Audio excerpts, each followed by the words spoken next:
Сэлэнгэ аймгийн Баянгол сумын газар зүүн багш Цэсэнжив овогтоо цэцэг болжээ. Цэцэг болжээд багш 1985 онд Монгол Улсын их сургуулийг газар зүүн багш, газар зүүч мэргэжлээр төгсөж сургуульд 27 жил тасралтгүй газар зүүн багшаар ажиллаж байна. За харга ур чадвар сайтай, хичээл бүрийг сонирхолтой үр өгөөжтэй явуулж чаддаг. Хүүхд бүрийг хоцрогдолгүй сургадаг. Хамт олондоо нэр хүндтэй, нийгмийн идэвх сайтай, багаар ажиллах чадвартай, зөвхөн мэргэжлийн хувьд ус, урлаг спорт, оюутал хатгамлын авьяастай. Цэцэг болжид багшийн шав нар нь онлын мэдлэгээ хэрэглээ болгох чадвартай, амьдрах арга ухаанд суралцсан, санаа бодлоо чөлөөтэй илэрхийлж чаддаг хөгжсөн хүүхдүүд юм. Сэлэнгэ аймгийн Баянгол сумын газар зүүн багш Цэсэнжив овогтоо цэцэг болжид улсын тэргүүний багшаар шалгарч байна. Орхон аймгийн 14-р сургуулийн багангийн багш Цэнд овогтой Чимэд Тулам 1996 онд Арангай аймгийн багшийн коллеж, 2008 онд Монгол Улсын боловсролын их сургуулийг төгсөж баганг мэдээлэл зүйн багшийн мэргэжил эзэмшсэн. 2006 онд боловсрол судлалын магистрийн зэрэг хамгаалсан.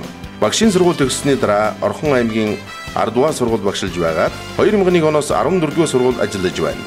Тэрээр шатар даам төдийгүй олон төрлийн онцон тоглоом бэлтгэн тоглоулдаг нь зөвхөн хүүхдийн сэтгхүү хөгжүүлээ зогсдгүй. Хүүхэд өөрийгөө таньж мэдэх, өөртөө итгэх итгэлтэй болох, өөрийгөө илэрхийлэхэд нь ихээхэн тус болдог байна.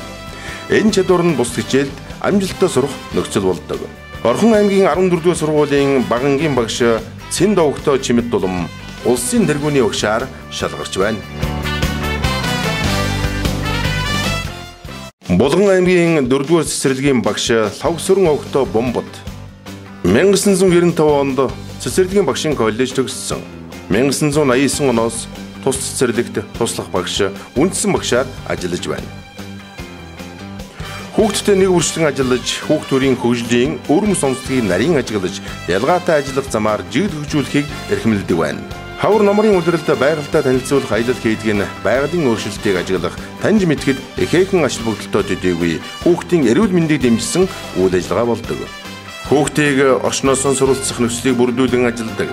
Хүүхдтэй ажиллах арга зүй сайн эзэмшсэн Булган аймгийн 4-р цэцэрлэгийн багш Бомбот улсын тэргүүний багшаар шалгарч байна.